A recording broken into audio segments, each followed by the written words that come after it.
So you're struggling to build muscle and I'm going to fix that.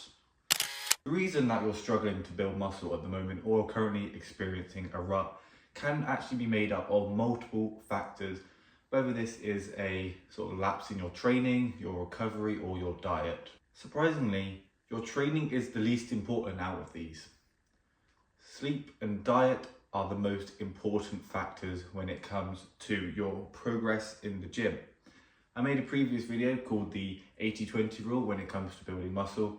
This explains why sleep and diet have a greater importance on your progress and training. So go check that out after you finish watching this episode. But in this video, we're going to be going over how to optimize these three factors to get yourself out of that rut and start seeing progress when it comes to building muscle. And the first one, when it comes to your training, depending on how many days you are in the gym per week, is going to change your split over the week. So someone that only goes 4 days might end up only doing an upper lower split, whereas someone who goes 6 days a week would be able to do a push-pull legs, rest, push-pull leg split. No matter what days you go to the gym and what split you do, ideally we want to be hitting each muscle group twice a week, doing around 6 to 10 sets on each session, so you're getting around 12 to 20 in the week total. That's going to be enough volume for your muscle groups. You don't need any more than this, but any less you're not going to see as much growth as you optimally could if you just did a few more sets. Anything above the 20 sets per week is just junk volume that's going to tire you out and you ain't going to get any more progress in doing this. So essentially, how does muscle building actually work? When we are lifting weights, making sure we are going to failure on every single set we do, not just when it starts to feel heavy, when you physically can't get it up anymore. Don't make that set short. When we can't get the weights up anymore and we've hit true failure, we cause micro tears in our muscle. These are tiny microscopic little tears in your muscle that you can't obviously see with the human eye, or you can see your muscle anyway, but it's not the same as if you tore your muscle and you've injured yourself. They're very, very tiny molecular tears in your muscles.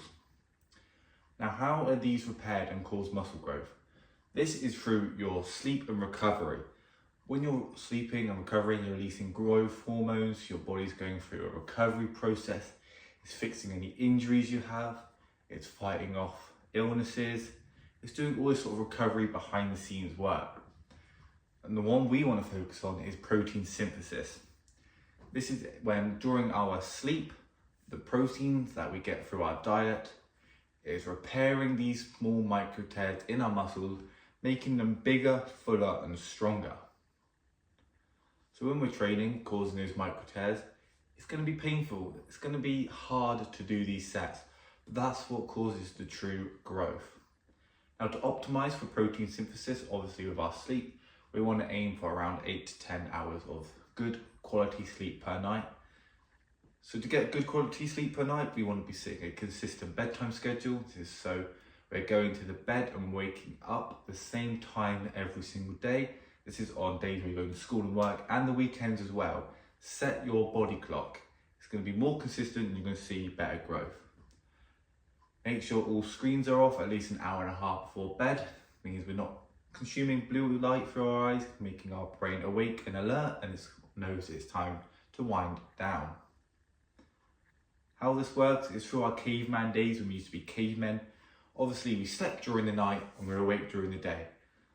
We're awake when there's sunlight and asleep when there's no sunlight. This blue light from our devices tricks our brain into thinking it's still daytime outside, so we're not entering a sleep recovery state. As well, make sure we're not eating or drinking too close to sleeping as well. Eating an hour before, at most, even 2 hours to optimize. Drinking, obviously avoid that as well. You can probably get away with drinking some water before you go to bed, but not too much so that you don't need to get up and pee during the night. Food we want to avoid because food obviously needs to digest in our body. And if food is digesting while we're trying to sleep, we've got all that energy, all these processes that are going around our body trying to digest this food, send the nutrients to different parts of our body, send the blood all everywhere. Your brain's going to be alert and active, not ready to recover and wind down. When it comes to diet, we want to be eating in a bulk. If we're not seeing progress, this bulk is going to allow us to build more muscle, more size. This is when we eat above our maintenance calorie level, which we can work out really simple by just going over to caloriecalculator.net online, put in a few metrics like your height, your weight, your age, your activity level, and it will give you your calorie levels for cutting, bulking, maintaining. We want to be eating 500 calories above our maintenance level, so in a gain weight / bulk. And this is going to allow us to put on that size, put on that muscle. But here's the catch. These extra calories are not junk calories. We don't just snack on shitty foods like cakes, chocolates and sweets that have got poor macronutrients in them. We want to be getting high protein foods such as eggs, chicken, steak, beef. These high protein foods that are going to fuel this protein synthesis in our muscles, leading to that molecular muscular growth. If this video is helpful, helped you realize what you need to do to start building muscle again, make sure to like and subscribe down below, and I'll catch you guys in the next one. Whoopah!